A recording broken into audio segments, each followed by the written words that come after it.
good morning, or afternoon, whatever it is for you. It's kind of afternoon here. I just wanted to do another video for you to touch base on some of the research deadlines you have coming up, and I have a couple other handouts that I posted. I wanted to go through those for you.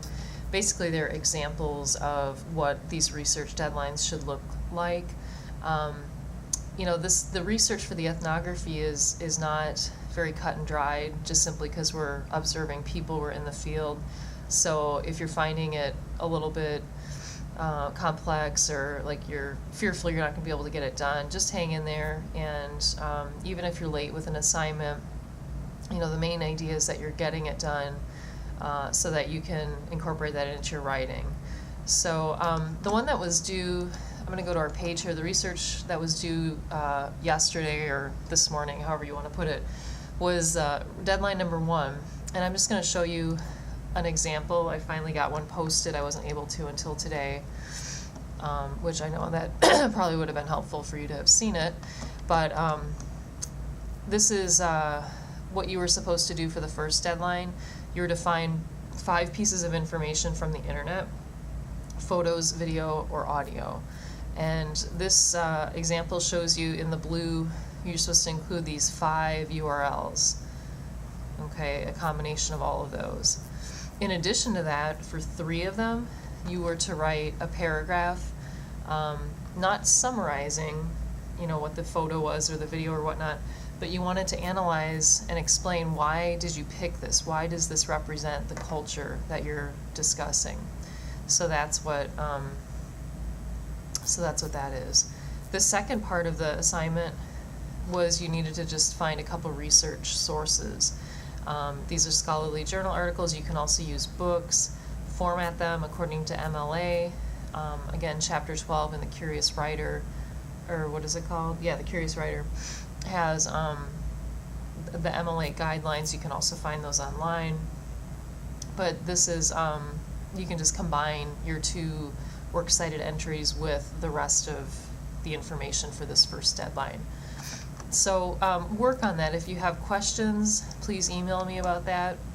The other thing I had asked you to do for this week was the interview questions, and I told you to look at a handout and I didn't post it. So that's kind of hard for you. But of course, if you did post your questions, which many of you did, and I appreciate that, you went ahead and did it anyways, I just really wanted you to come up with 15 good questions, so don't feel like you may have done it wrong or something.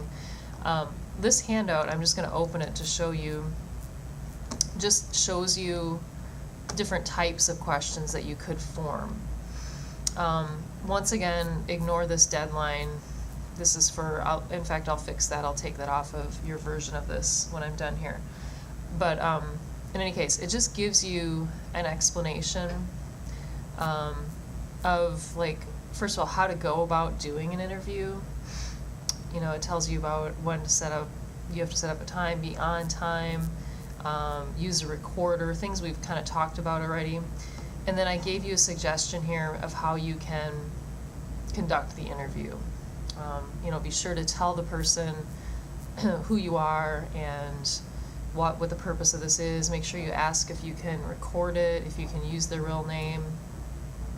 Tell them that you're interested in getting an impression of how they speak their native language. You don't need them to try to act formal and sound academic or anything like that. And then of course follow your questions, the 15 that you're going to write, but also be willing to veer away from that if you go into different territory that's useful. So those are just general guidelines for that. And then these are some suggestions of how you can word questions, and I'm just going to let you use that as a resource and look that through. This one, though, the first one, open-ended questions, is important to note. You don't want to word questions that merit a yes or no response. Does it take a long time to complete a painting? I mean, your interviewee only has to say yes or no then. You want to try to word questions that kind of force them to speak a little bit more. And I would say for the most part, people don't mind elaborating, but you might get somebody who just doesn't elaborate. So you definitely want to word a question like what goes into completing one of your paintings, just so that they kind of are forced to expand a little bit. And then once again, just look these over. These are different types of questions you can use: descriptive questions, structural questions, contrast questions. And that can be a support to you as you prepare your questions. Do still, those of you, if you didn't get your interview questions in, you can still submit those, and I recommend you do, so I can just give you some feedback on those questions. Okay, so that interview is research deadline number 3. That, along with the research deadline number 2, which I'm going to talk about in a second, both of those will be due by Sunday, September 15th at midnight. Actually, so that guideline did have the correct date on it. It says Monday, but it's kind of the same thing because it's midnight on Sunday, which is Monday morning. Okay, so I combined those 2 deadlines. Originally, deadline 2 was due today, but obviously that's changed. Deadline 2 consists of finding artifacts and like writing little descriptions of those artifacts. Not descriptions. Once again, you're explaining what the significance of the artifact is to the culture that you're studying. And it also includes the assignment for field work. So let me just show you, that's the upload part. This is an example of one that I've received, an assignment I've received. I don't know why I'm having problems with this PDF file. It's really frustrating me. See, it disappears. All right, I'm gonna figure out how to get that on there somehow, but let me just show you this from my files here.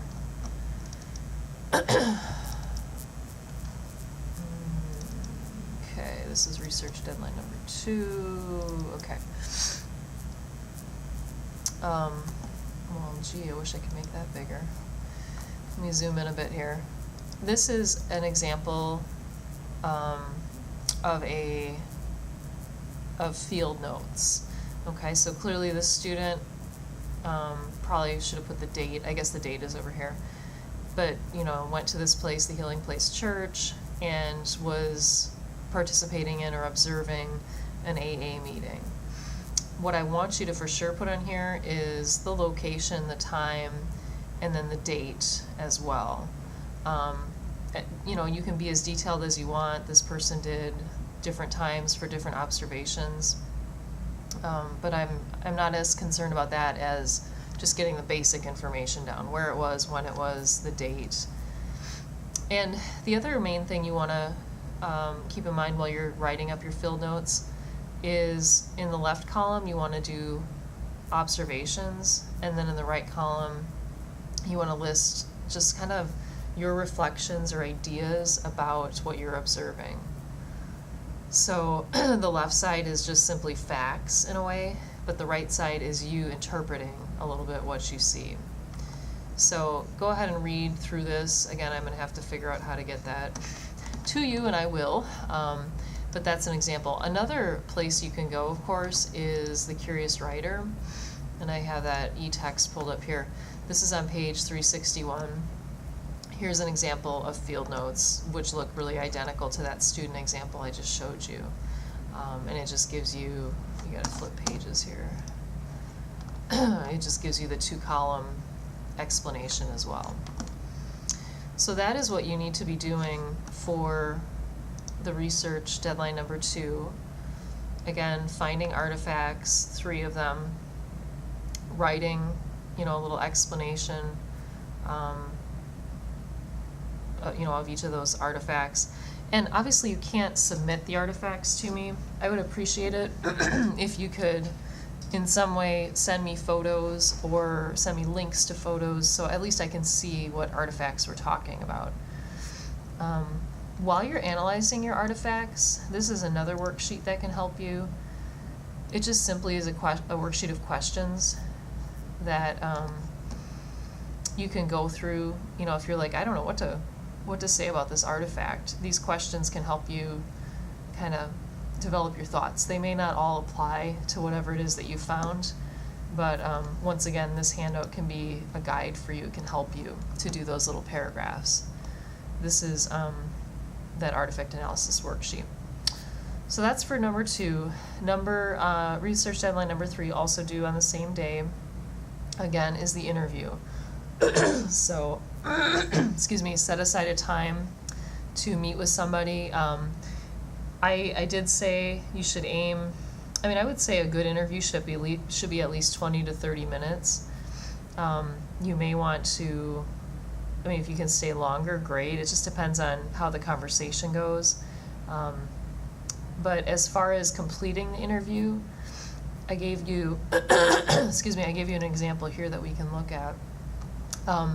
This is from a website, so it's not a student example, but I like, this is basically what I want you to be doing. It's an interview that was done, gives you the date, who was interviewed, and then the transcript, what I'd like you to do is type up a transcript. It consists of the questions as well as the responses. So here, for instance, Andrew asks a question. Here, he types up the response he received. Question, response, etc.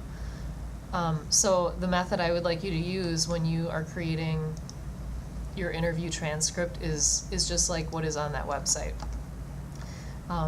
So type it, and again, try to be as detailed as you can. It's really tedious to type or to transcribe something. If you've ever done like medical transcription, you probably know what that means. But the more details you can get in there, the much more benefit it will be to you when you're sitting down and trying to write something, trying to think about what you want to write about. So as much word for word as you can, as much as possible, the better. And that's how you're going to do that. So I hope that helps a little bit. I hope it gives you some more clarifications. Again, as always, feel free to contact me if you have any questions. A few of you have done that. But the next set of research deadlines I'll be looking for this coming Sunday at midnight. And then, looking towards next week, your rough draft is going to be due, basically a week. Well, it'll be due next Friday. So you need to be ready with all your information by then. So definitely get to work on doing your research so that you're ready to get to that writing stage next week.